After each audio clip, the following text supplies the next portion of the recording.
Hey guys, what's going on? It's Ray. Welcome to this new video. This is no guide in any sort of way.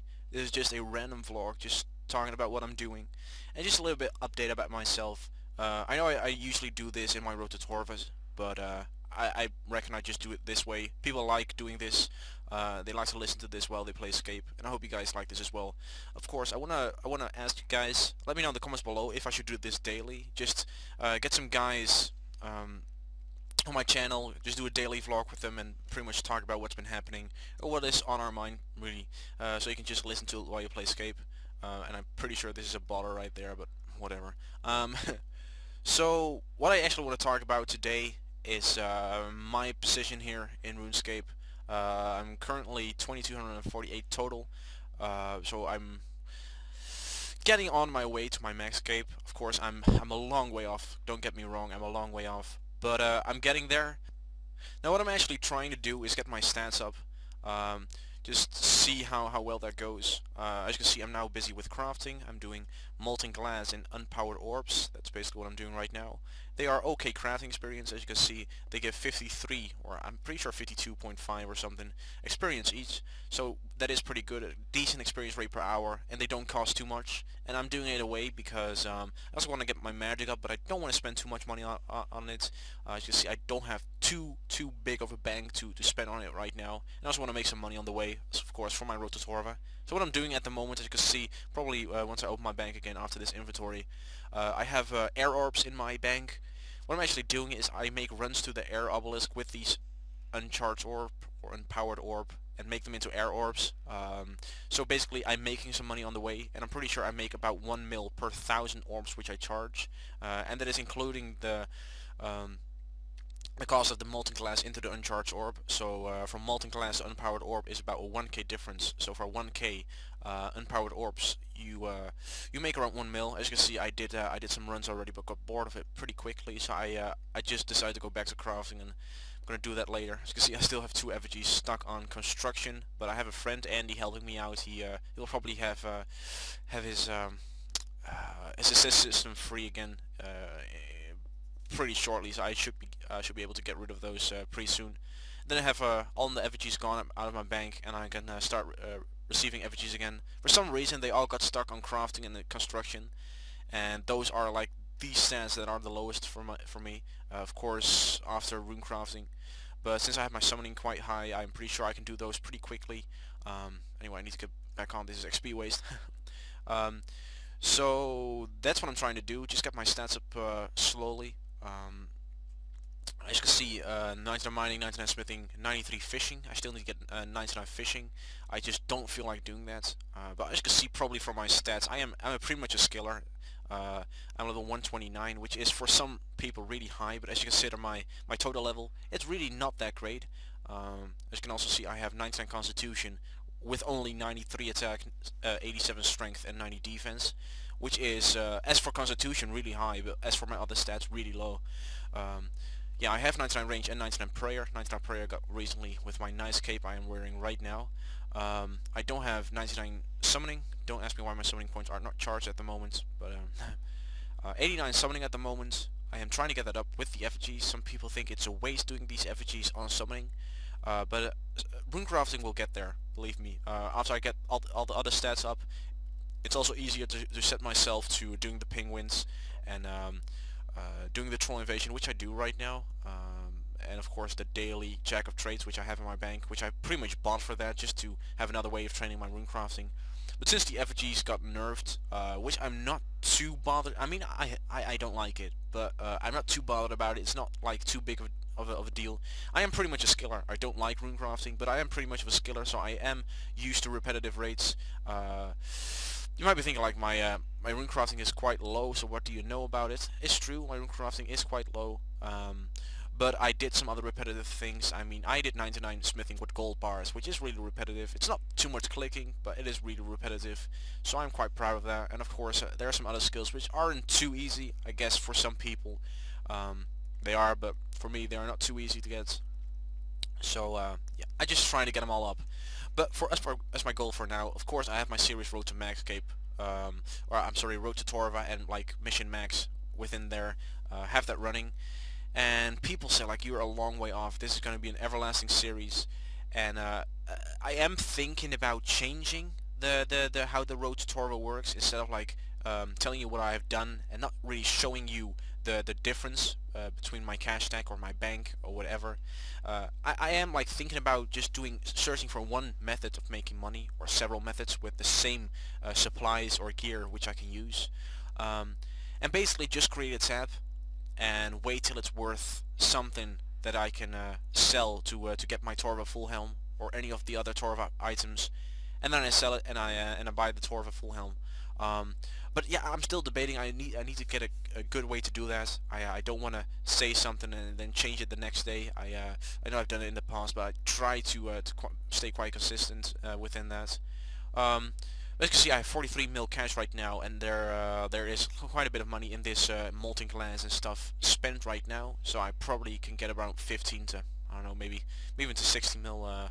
Not to 60 mil, but like 17 mil out of it, so I can get my cash stack up to 60 mil, which isn't too bad at the moment. I'm not going to show you my my bank right now. That's for the next Road to Torva. As you probably know, the next Road to Torva is episode 20, and every 5 episodes I do a bank video. So the next Road to Torva is going to be a bank video, and I have something some special as well for the next episode. I mean, yeah, special. It is quite special. Let's just say that.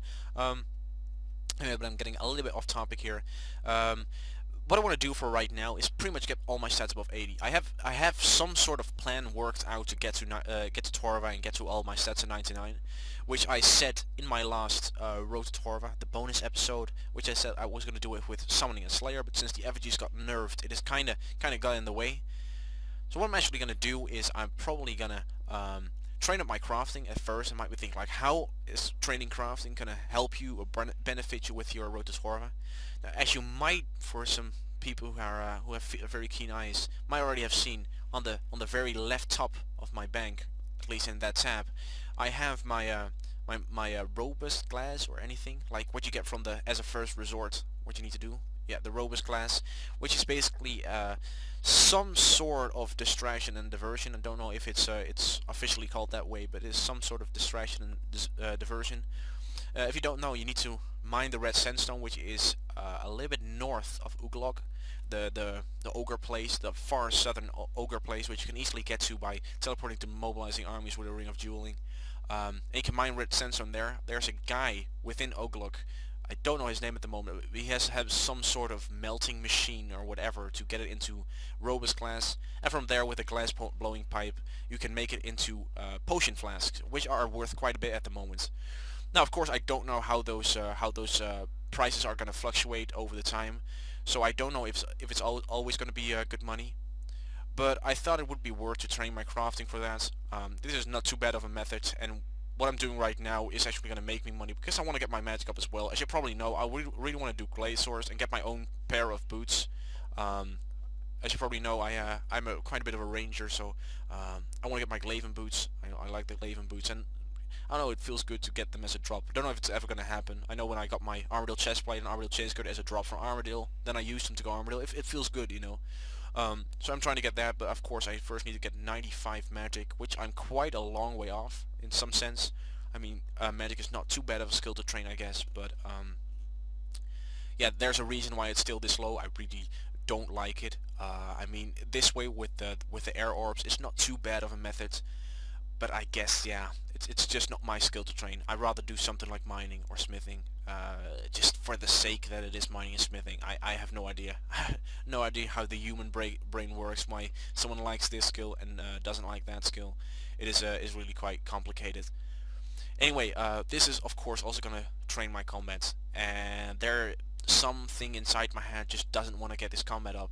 I don't want to be seen as yeah, some sort of max player, because then they're gonna expect a lot of you. Like if you're a max player, like if you're 138 combat, they're gonna expect like a 2300 total, which I don't have at the moment. Well, with a 129 total, I mean a 129 combat, they're gonna expect like a 2100 total max, I think, and then they're quite surprised if I have a quite high total. And I think that's maybe the wrong way to think, like just to make other people jealous. But yeah, I don't know. I really don't like combat at the moment. I like bossing, Oh, I'm sorry, I had to stop the recording right there. I got disturbed, the phone went. So, anyway, what I was saying is, like, I like bossing. I really don't like combat at the moment. Just the training of combat, the sake of that. I don't want to get my combat up. I don't know, really. Oh, got the wrong thing out of the bank. So you see the air orbs right now that I get the air orbs. I mean the unpowered orbs instead of the molten glass. So anyway, get back to crafting. This is actually quite a good way to get your crafting up. Probably now I say this, probably like hundreds of people gonna get this, and and the prices crash. But anyway, what I'm saying is, like, I don't like to get my comment up at the moment. I just want to focus on skilling right now. And people say like getting your comment up is quite easy. Maybe that's also one of the reasons, just to keep that as for a last resort. Like doing that as the last, like if you have to do rune crafting as your last skill, I really don't think it's gonna be like motivating to actually play RuneScape. Like if there's nothing to do for you really, and you just gotta do rune crafting, I don't think I'm gonna be much playing. So if there's still like a choice of combats and rune crafting, you know, I can switch it up a little bit. I can just do the first day do one of rune crafting, and then the second day do a bit of combat. So I'm trying to work that out really. But yeah, you've heard me rambling on quite a bit right now. I hope you guys like these random commentaries. If you don't, please let me know in the comments below, because it's really important what you think. As for future videos, I know many of you like crave for this 99 engineering guide, and it's still working on it. It's really hard because I want Brad to be in this video. I have done so much engineering with Brad, I just want him to be in there. And of course, Chris and Ian also been a lot of the engineering with me, so I want either one of them also in there, maybe both of them. And when we're all on, we don't always feel like engineering, because we got to do a lot of recordings, you know, see different puzzles, and it's really an in-depth guide. And maybe some things in this guide are not for you. Maybe you're just looking for the best way to key, or maybe just looking for the best way to use a gatestone. But I'm gonna make a full-out guide, because I don't want to have to remake this guide in about a year because it's outdated, just like it was with my Armadio guide. So just bear with me, please. But the Dungeoneering guide is coming up. Yeah, of course, I've gotten better and better, so maybe I'm gonna have to give you, or maybe I'll be able to give you better tips even. And as for other videos, of course, Road to Torva is still coming up. The final episode of Raise the Boss Drop is also coming up. We're trying to get that done. It's already been 5 episodes, and we didn't really plan to make this series like 20 episodes long. So we yeah, we're just gonna see how that goes. And as for other series, I have something worked out with Brad, and also some other friend of mine, which no one knows yet. It's a Dutch friend of mine, and it's some sort of Barrows idea. The one who came up with it knows who he is right now. But yeah, we're also gonna check out if we can see that. But we have some things planned out at the moment, and you just gotta wait for them. Anyway, I hope you guys like this this video. Please don't tell me you watched this video, because it's not really that exciting to watch me do crafting all the time. I hope you guys listen to this video while you play Scape yourself, and I hope to see you either if you like this series. It's not really a series, but if you like these daily vlogs, let me know in the comments below, and if that is the case, I'll see you tomorrow, I guess. Anyway, goodbye.